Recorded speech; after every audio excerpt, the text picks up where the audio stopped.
criadas sob tensão,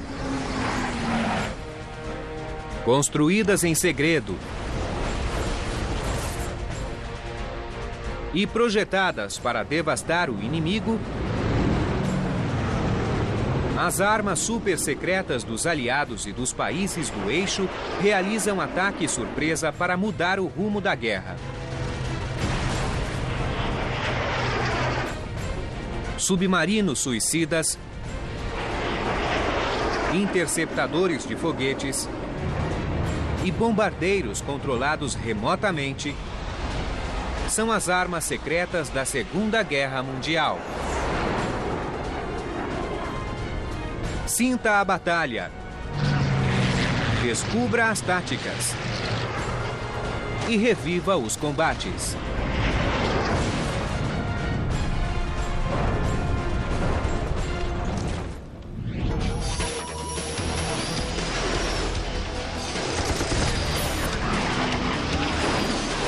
Combates aéreos.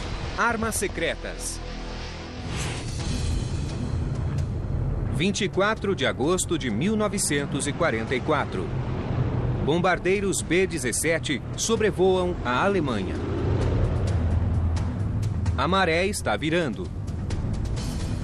Os aliados conseguem atacar sem retaliação. O seu alvo principal era um complexo na região de Mansberg, contendo uma fábrica de armamentos e uma de armas químicas. Os bombardeiros estão carregados. Mas Mustangs P-51, os caças mais avançados dos aliados, estão prontos para rechaçar qualquer ataque.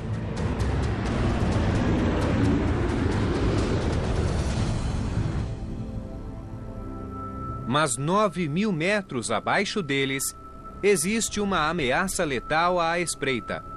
Siegfried Schubert, piloto da Luftwaffe, se prepara para a missão mais perigosa de sua vida. Ele foi um dos escolhidos para testar em combate o novo interceptador Me-163. Da perspectiva de Schubert, ele viu uma armada aérea americana de cerca de 450 B-17 escoltados por 120 caças ou mais, indo na direção de Mersberg. Os bombardeiros estavam indo na direção do alvo. A palavra código para o ataque é torpedo. Schubert liga o motor e o empuxo o empurra contra o assento. O Comet atinge 320 km por hora. Schubert puxa o manche e o avião decola. A 60 metros de altitude, ele ejeta o trem de pouso. Uma hélice no nariz do avião gera a energia elétrica. O piloto passa de 650 km por hora. E, ao chegar a essa velocidade, o piloto puxou o manche para trás e iniciou uma subida a cerca de 60 ou 70 graus e, com a incrível quantidade de empuxo que aquele motor de foguete forneceu, desde decolagem até chegar a 12.000 metros, ele levou entre 3 e 3 minutos e meio. E nada no planeta se aproximava disso. Schubert decola na direção da estratosfera e em apenas 3 minutos está 3.000 metros acima dos bombardeiros. Os 163 se posicionaram acima para que pudessem dar um mergulho em alta velocidade, que era o seu método preferido. Schubert usará uma tática padrão. Ficará acima dos bombardeiros e depois mergulhará para atacar. Em seguida, subirá de novo e voltará. Na sequência, então, o Me-163 ficará sem combustível e será forçado a retornar à base. Schubert mergulha sobre os B-17 a mais de 800 km por hora. Voando ao triplo da velocidade do inimigo, ele se aproxima e escolhe um alvo. Nenhum bombardeiro percebe o ataque.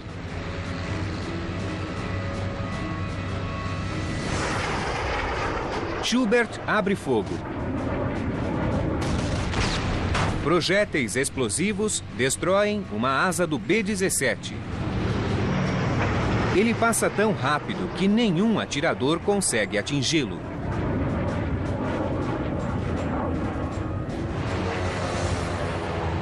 E a sua vítima sai de formação.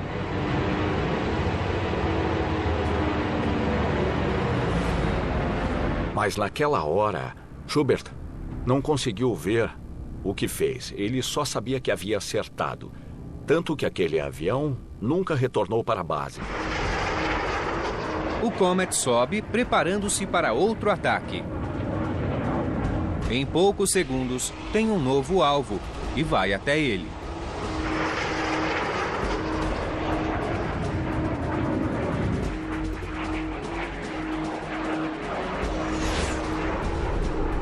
Schubert atinge outro B-17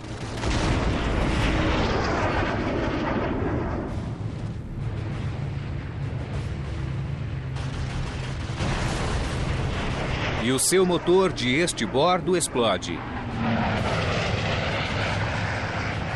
Aquele avião entrou em uma espiral descontrolada e explodiu no meio do ar. Então não houve dúvida de que ele havia acertado o alvo.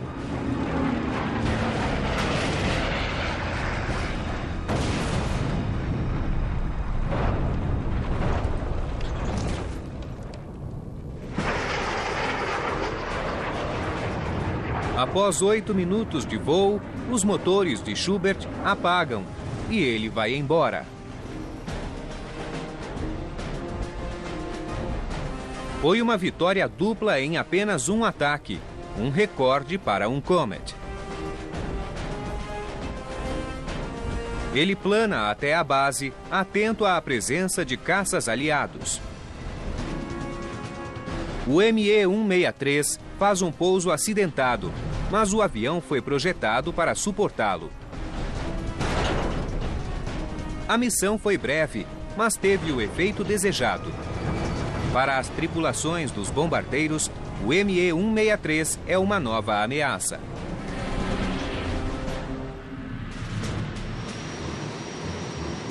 O ME-163 foi projetado na década de 30 para ser um planador.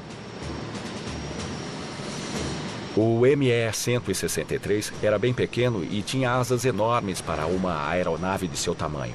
E esse foi realmente o motivo pelo qual o 163 havia sido desenvolvido inicialmente para testar a configuração de suas asas e sua estrutura. Mas em algum momento, por volta de 1941, alguns engenheiros alemães tiveram uma ideia brilhante. Que tal pôr um motor de foguete nessa máquina e ver o que ela faz? A ideia era criar um interceptador barato e de curto alcance para realizar ataques relâmpago contra os bombardeiros aliados. Um interceptador é uma arma de curto alcance de contato direto tripulada e sua única missão é decolar, enfrentar o inimigo e voltar para o solo. O motor escolhido para o teste foi um Walter. Essa maravilha tecnológica misturava substâncias químicas em um gerador de vapor, alimentando a bomba de combustível primária. A bomba puxava mais reagentes dos tanques até a câmara de combustão, onde produziam empuxo. Mas ele tinha um revés: era a volatilidade dos combustíveis. O que havia eram as configurações taste-off e say-off. A taste-off não era nada mais do que uma alta concentração de peróxido de hidrogênio. O say-off era uma combinação de álcool metílico, hidrato de hidrazina e água. Separadamente, em 2 reservatórios, eram compostos e inofensivos. Mas se você juntar essas coisas rapidamente, ocorre uma explosão. Então, os problemas tecnológicos que enfrentavam era como juntar esses combustíveis para conseguir uma explosão controlada e obter a propulsão sem matar o piloto e sem explodir a aeronave. Os protótipos do Comet foram testados em 1941, em Penamunda. Em outubro do mesmo ano, o piloto Heine Dittmar quase rompeu a barreira do som, voando a 1000 km por hora. Em 42, após os testes, eles sabiam que teriam um interceptador bem veloz que chegaria à velocidade de 4.500 metros por minuto. Em 2 minutos, ele alcançaria a altitude operacional. Mas o seu combustível acabava em 8 minutos e o avião se tornava um planador.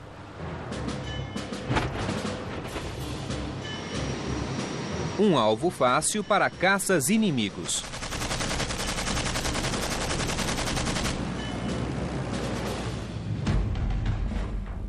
Em 1944, o Comet ME-163B estava pronto para combate. Era uma aeronave minúscula, consistindo apenas de asas e um motor. Com apenas 5,5 metros, era metade de um P-51. As bases das asas sustentavam o seu armamento. Canhões Rheinborsig de 30 milímetros, capazes de derrubar um bombardeiro.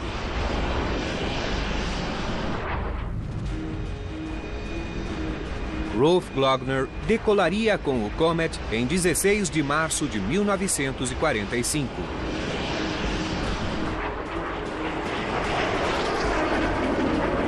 E ao atacar vários B-17,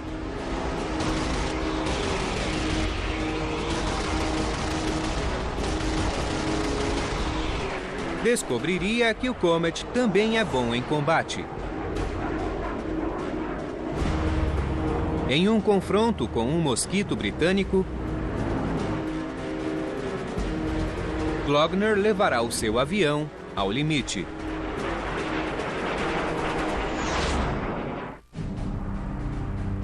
Em 16 de março de 1945, o piloto Rolf Glogner entra na cabine de um ME-163.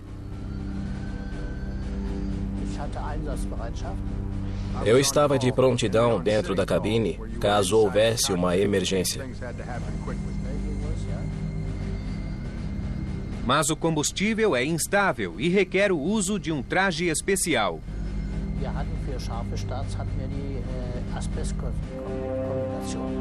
Usávamos macacões de amianto e mangas longas caso o combustível vazasse por acidente.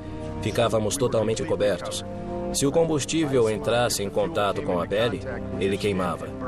E se fosse um tecido normal, queimaria imediatamente. Era perigoso.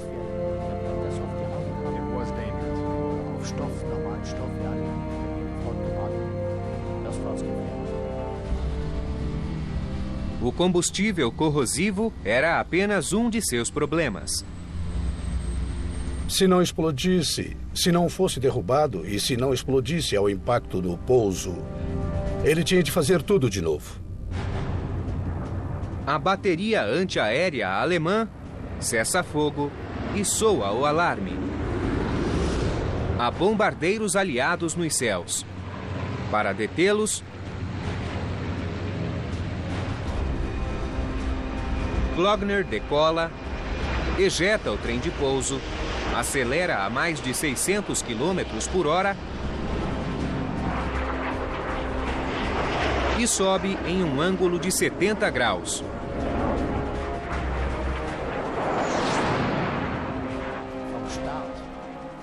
Desde a decolagem, levava 2 minutos para chegar à altitude de combate, 9.000 metros. Um caça-padrão, como os ME-109, teria levado 30 minutos para fazer isso e, nesse tempo, o avião inimigo já teria ido embora há tempos. Acima dos B-17, o navegador de um mosquito vê uma trilha de vapor se aproximando. Os aliados sabem o que isso significa. Glogner passa pelo esquadrão sem acertar nenhum B-17.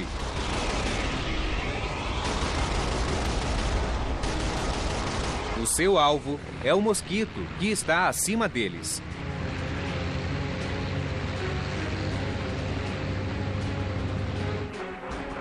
Glogner verá como o seu Comet se comporta em combate.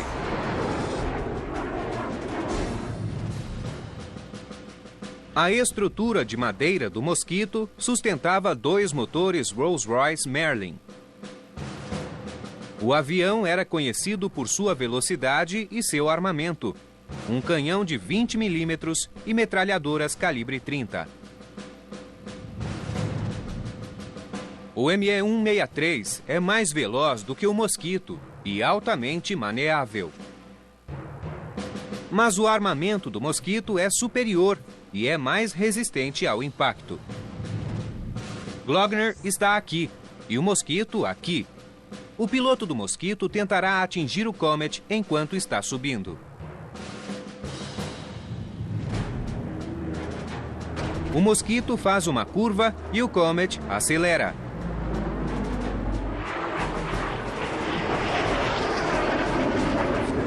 Quando eu estava embaixo dele, ele soltou os tanques das asas e quase me atingiu. Mas eles passaram além das pontas das minhas asas. E isso teria sido terrível. Eu tive sorte.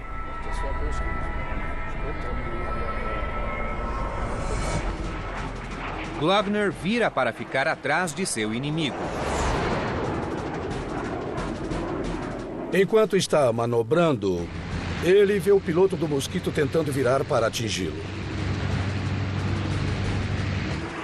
É uma batalha clássica.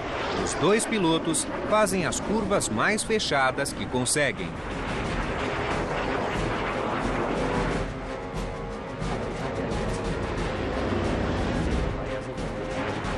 Mas eu tinha o ME-163 e ele era muito ágil. Então foi assim que eu consegui atingi-lo. Atingi o seu motor direito e então ele caiu e desapareceu.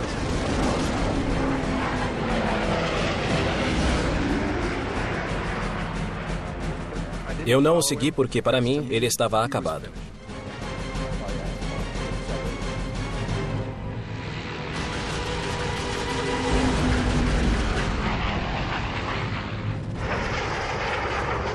E então, o seu combustível acaba. Ele não poderá atacar os B-17. E com a presença de caças aliados, para sobreviver, Glogner plana até a sua base. Todos os pilotos da Luftwaffe começavam o seu treinamento em planadores e, portanto, quando um piloto de 163 decolava e queimava aqueles 7 ou 8 minutos de combustível para chegar no alto, cada decolagem significava que haveria um pouso planado e, portanto, o treinamento em planadores que os pilotos faziam era uma grande vantagem. Glogner pousa de barriga, ciente de que realizou uma manobra rara.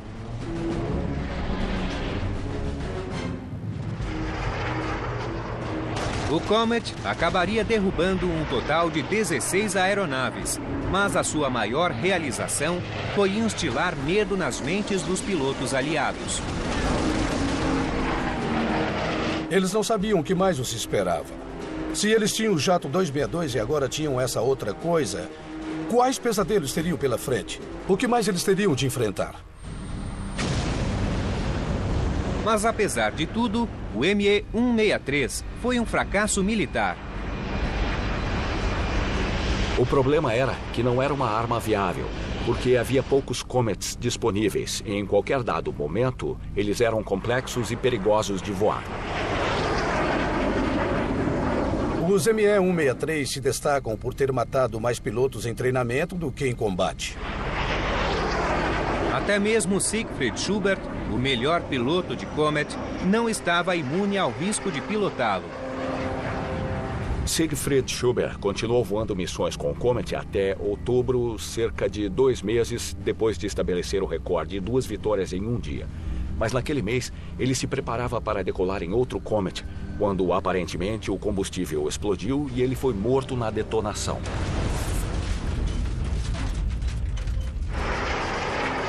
Apesar do perigo, sempre havia voluntários para pilotá-los em batalha. Eles estavam dispostos a se sacrificar por seu país, sentimento que ecoou até o outro lado do mundo, no Japão.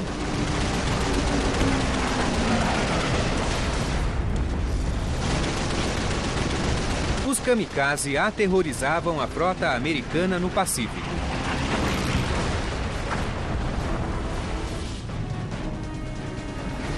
Mas havia algo mais assustador à espreita. Um torpedo tripulado conhecido como Kaiten, aquele que abala os céus. –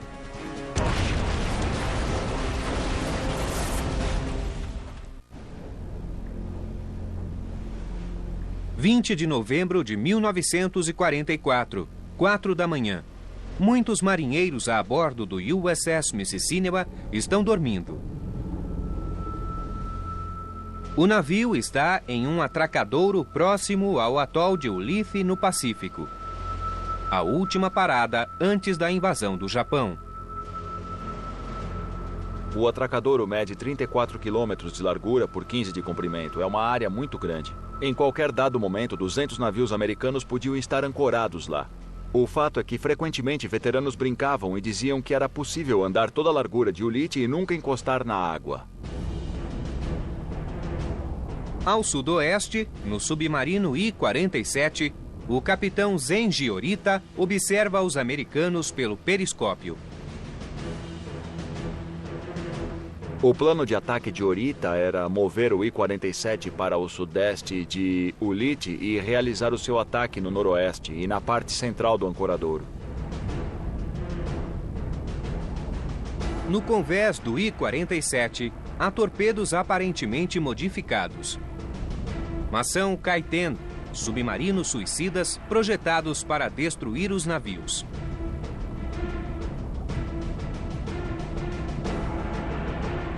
E pela glória do Japão, o subtenente Sekio Nishina, um de seus inventores, lidera a missão.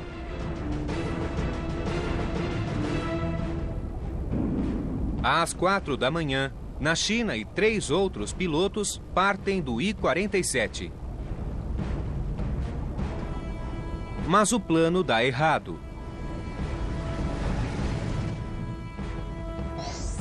Dois Kaiten vão parar em terra. Outro é confundido com um submarino anão e afundado por destroyers. Resta um Kaiten, o de Nishina. O seu alvo é um porta-aviões, mas é difícil fazer mira. Os pilotos de Kaiten, diferentemente dos kamikaze, não conseguiam ver para onde iam. Eles estavam fechados em seus submersíveis e virtualmente cegos. A sua única oportunidade de ver o alvo era erguer um pequeno periscópio à manivela, se localizar e tentar ver o alvo e aí partir com tudo para cima dele. Era impossível atingir um porta-aviões, mas era preciso afundar algum navio.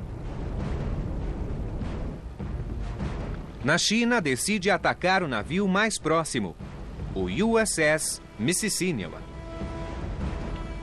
A tripulação está alheia ao que os espera, a nova arma secreta do Japão, os Kaiten.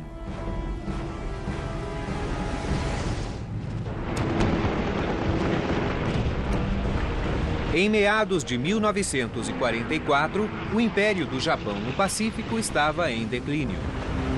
Derrotados em Midway e nas Ilhas Marianas, os comandantes japoneses apelaram para medidas desesperadas,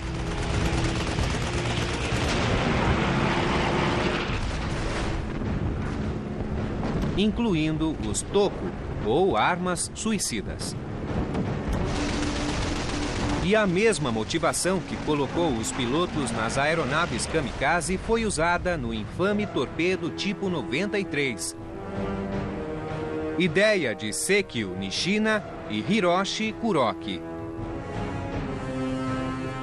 Com a adição de uma cabine e equipamentos de manobra, o torpedo foi transformado em um míssil teleguiado. O piloto podia entrar embaixo de navios incapazes de detectar uma embarcação tão pequena. No verão de 1944, a Marinha Imperial procurou voluntários para pilotar esses submarinos. Os aprendizes do Kaiten eram chamados de pilotos dessa arma e eles foram convocados entre os aviadores da Marinha Imperial Japonesa. Harumi Kawasaki era um deles.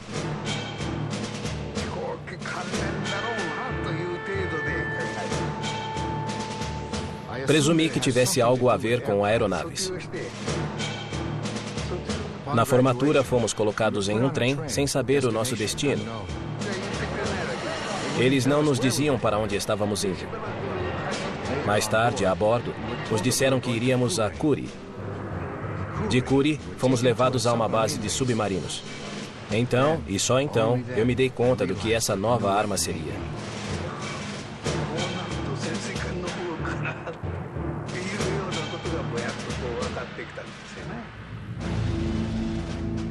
O Kaiten tinha 15 metros de comprimento e um motor a hélice movido por ar comprimido. E em seu nariz havia uma ogiva.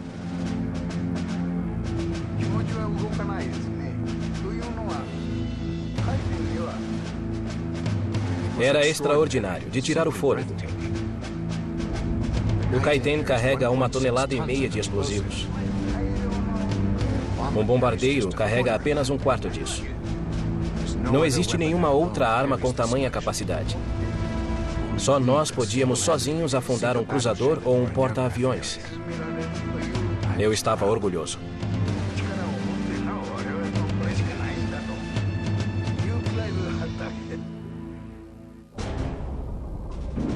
Sekio Nishina se oferece para ser um dos primeiros a levar a arma para a batalha. Em 20 de novembro de 1944, nos controles de um submarino suicida, Nishina prepara-se para o impacto.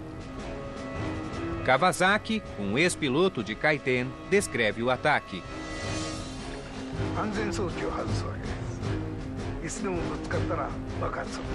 Uma vez no raio de alcance do inimigo, tirávamos o pino de segurança, mas não explodia na hora.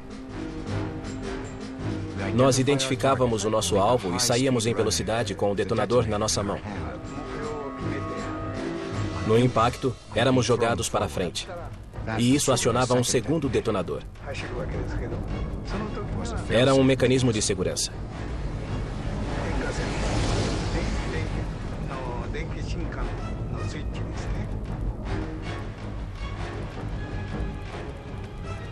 Às 5h45 da manhã, o Kaiten ataca. Uma explosão sacode o Mississínewa e o seu combustível cria uma tempestade de fogo.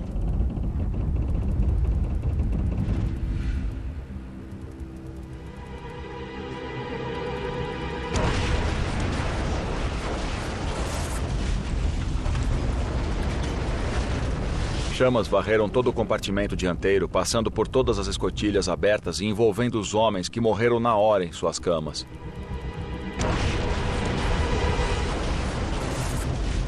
No extremo oposto do navio, o marinheiro Herb Date, de 19 anos, acorda de repente.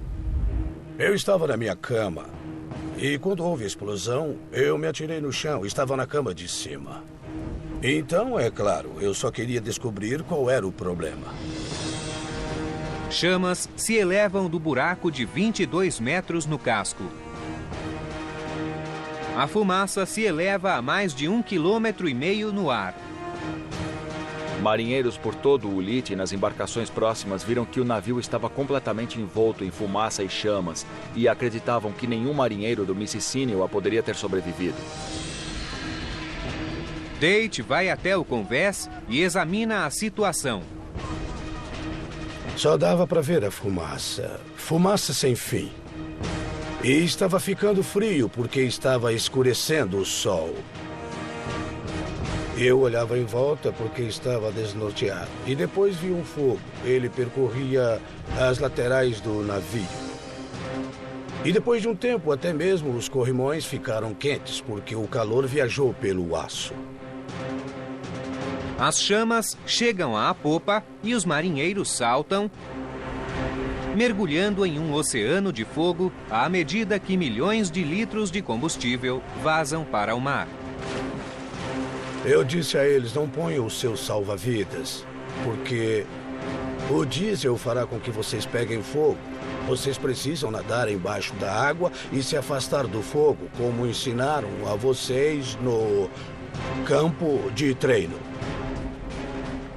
Barcos de resgate enfrentam as chamas, diesel e fumaça para salvar os marinheiros. No fim, 200 homens são salvos. Às 7 da manhã, o Mississínua se inclina, emborca e afunda, levando consigo 63 tripulantes. O Caetén deixou a sua marca. O Mississínua foi uma das únicas vitórias dos Caetén. O programa foi um fracasso. Apenas metade dos pilotos dos Caetén que saíram dos submarinos classe I chegaram a ver os seus salvos. Mais de 2.000 submersíveis japoneses em seus submarinos-mãe carregando o Caetén para o combate também foram perdidos. Os resultados, no melhor dos casos, foram desoladores para uma arma que prometia tanto. As armas secretas japonesas e alemãs foram um fracasso tático. Mas a sua existência levaria os aliados a criar os seus próprios projetos.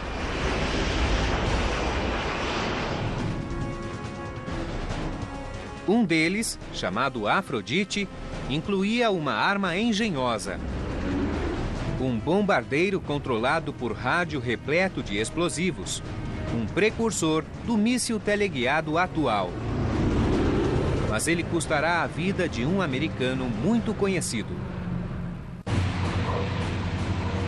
12 de agosto de 1944, um avião Liberator chamado Zoot Suit Black parte da base aérea de Firstfield, na Inglaterra. No controle, Joseph Kennedy Jr., irmão mais velho do futuro presidente John F. Kennedy. O seu copiloto é o armeiro Wilford Willey. Os dois são veteranos de combates, mas esta não é uma missão comum. Em 23 de julho de 1944, a Marinha criou aquele que foi chamado Projeto Bigorna, que era a versão da Marinha para o programa Afrodite do Exército, e ele envolvia tirar todos os componentes de um Liberator PB-4Y1, exceto aqueles usados para fazê-lo voar, logicamente, e enchê-lo com 9.000 quilos de Torpex, que é um composto altamente explosivo. A aeronave está equipada com tecnologia de rádio e TV de última geração. O Zoot Suit é uma bomba controlada por rádio, cuja tarefa é destruir uma das mais temidas armas secretas da Alemanha. No verão de 1944, a Alemanha lançou alguns de seus projetos mais secretos, que foi a série V de armas. V por causa da palavra alemã Welpenschlag, ou armas do tipo Vingador.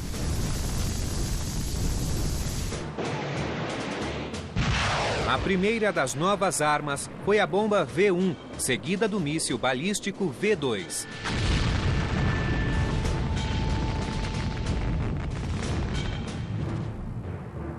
Agora, Hitler se prepara para completar a sua trilogia com o Super V3, uma peça de artilharia capaz de lançar 2 projéteis por minuto de Mimoyec, na França, até o coração de Londres. O V3 era particularmente perigoso porque podia lançar até 600 projéteis dentro da cidade. E não há como dizer quantos milhares de pessoas podiam ser feridas ou mortas em um ataque desses. Os aliados fazem um esforço conjunto para neutralizar as armas V no norte da França. Mas as bases secretas alemãs estão bem guardadas. Essas instalações eram altamente reforçadas com aço e concreto, e os bombardeios tradicionais não as atingiam. O desespero dos aliados chega ao auge. Uma proposta é unir a tecnologia de ponta às aeronaves antigas para fazer um míssil teleguiado rudimentar. Em junho de 1944, cerca de 2 semanas após o dia D, a 8ª Força Aérea na Inglaterra recebeu a aprovação para lançar o projeto A de Afrodite, e esse foi um programa inovador para pegar os B-17 desgastados, carregá-los ao limite com até 11 toneladas de altos explosivos e por controle remoto, usando a nova tecnologia da televisão para guiá-los pelo Canal da Mancha e fazê-los mergulhar em alvos pré-estabelecidos, as fábricas alemãs.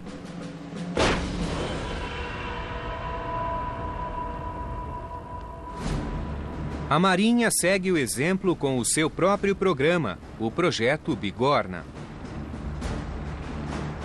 A única diferença é que a Marinha voa o Liberator PB-4Y-1. Eles começaram a tirar componentes da aeronave. Tiraram todas as estações de bombardeio, todos os equipamentos das torres de armas e toda a parte hidráulica e elétrica das torres foram arrancadas. E aí eles começaram a encher com os altos explosivos Torpex. Cerca de 400 caixas desses explosivos foram colocadas no avião. O avião voará por controle remoto. 2 câmeras são colocadas na cabine. Uma mostrava o painel de instrumentos para que o controlador, no outro avião, pudesse ver a direção, a altitude, ver se as asas estavam niveladas e também para monitorar o funcionamento dos motores.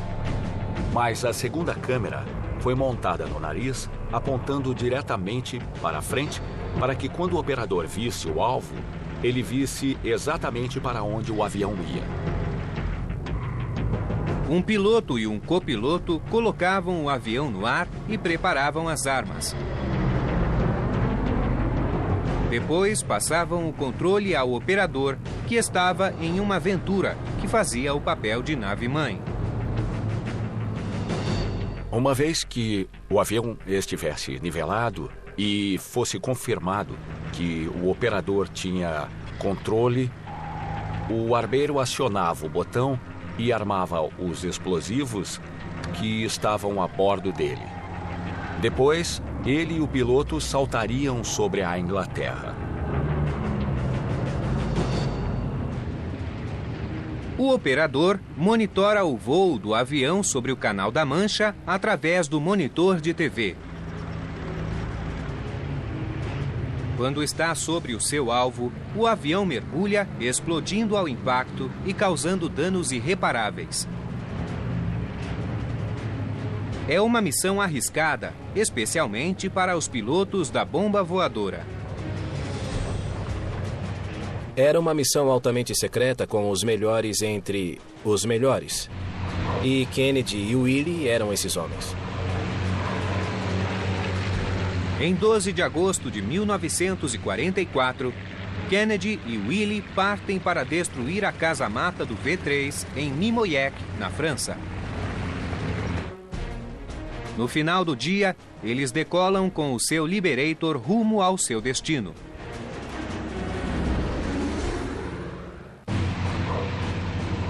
12 de agosto de 1944. O capitão Joe Kennedy e o copiloto Wilford Willie decolam da base de Firstfield, na Inglaterra. Uma vez no ar, eles se unem a mais 12 aviões. Um B-17 lidera o ataque. O avião de Kennedy segue 1,5 km atrás. Em seus flancos, 2 P-38 levam os comandantes da missão. 3 quilômetros atrás, 2 Venturas levam um operador e o equipamento para conduzir o avião até o alvo.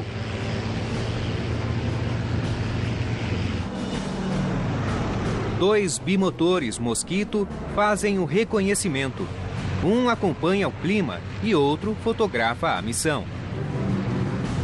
Atrás deles, um B-17 transmite os sinais para garantir uma boa comunicação.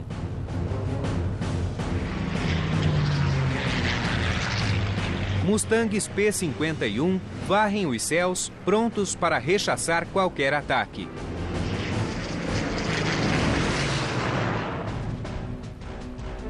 Kennedy segue para a costa britânica, onde ele e Willie saltarão depois de passar o controle para os operadores.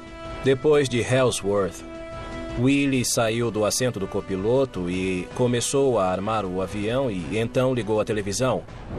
Enquanto isso, Kennedy se preparava para passar o controle do avião para o PV-1, que era a nave-mãe. Kennedy passa o controle remoto para a nave-mãe.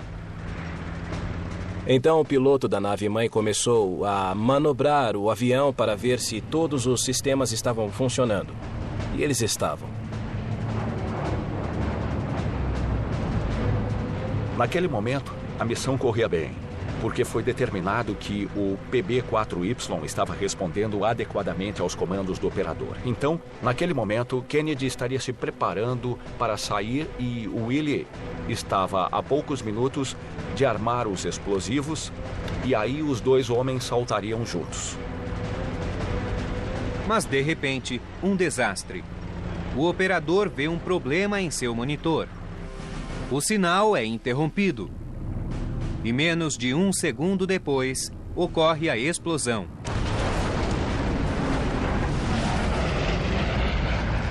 Houve uma detonação inicial, seguida imediatamente por uma enorme detonação secundária. Foi quando todos os 9.000 quilos de explosivos detonaram.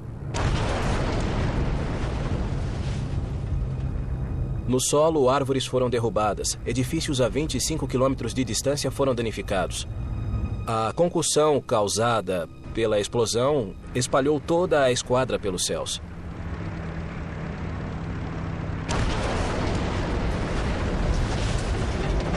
Até hoje, a causa da explosão é desconhecida.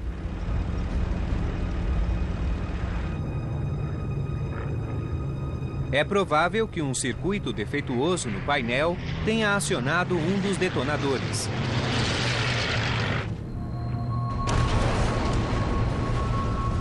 A primeira explosão causou uma reação em cadeia que tornou impossível solucionar o mistério. A área da queda se estendeu por 20 quilômetros quadrados e a maior peça do avião de Kennedy não tinha mais do que 30 centímetros de diâmetro. Como resultado do fracasso da missão e da perda de Kennedy e Willie, o projeto Bigorna foi descartado.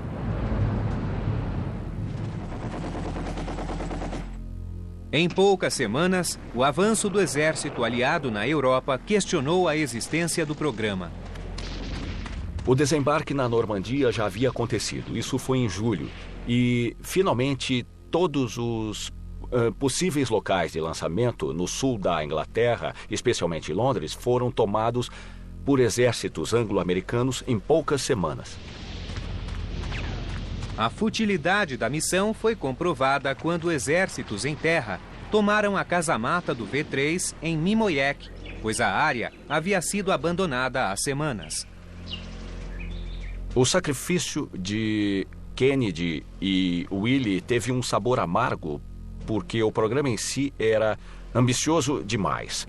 Ele combinava conceitos tecnológicos avançados em demasia, tais como orientação via TV e controle remoto, que deveriam funcionar antes de ser testados. Mas ambos os projetos deixariam um legado. Militarmente, ele não foi um sucesso. Experimentalmente, ele foi um sucesso.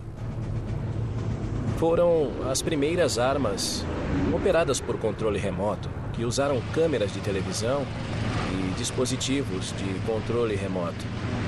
Eles foram os precursores dos sistemas de armas que temos agora, que estão sendo usados nas guerras hoje em dia. E foi assim com a maioria das armas secretas da Segunda Guerra.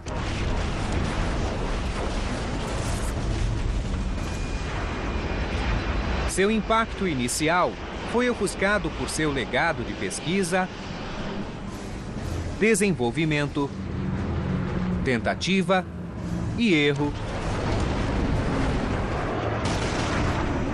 que foram a base para as tecnologias do futuro.